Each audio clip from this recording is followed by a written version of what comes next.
when your design is allocated to a prospective client with Supa Group, they're going to look into the prerequisites of that property before they even speak to a prospective client. So they'll have a very good understanding what the site conditions are.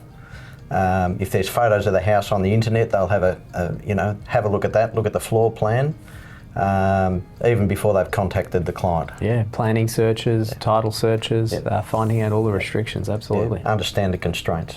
Yeah. And even from the original call into the office, the initial lead, if you like, we're starting to gather some information about why they want to build, what it is that they're trying to achieve. Yeah.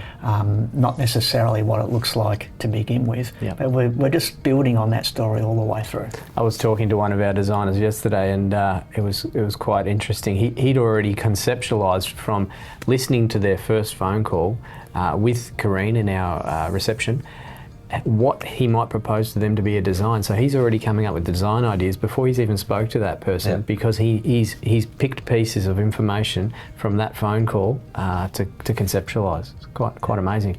Yeah, so then the follow-up conversation with the client is going to revolve around just understanding the family dynamics a bit better. And I think importantly, what the budget is in terms of feasibility, the sort of money that you're wanting to spend on your project. Is that feasible in terms of what you're wanting to achieve? What existing conditions we might be dealing with too. The owners often know, oh, we've got a problem here or there, or there might be adjoining properties that we need to consider,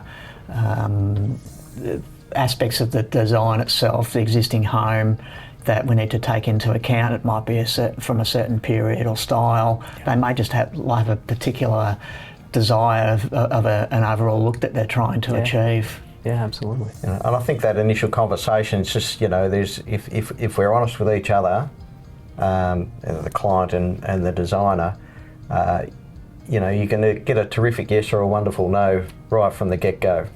Understanding whether what you're wanting to achieve is feasible or not.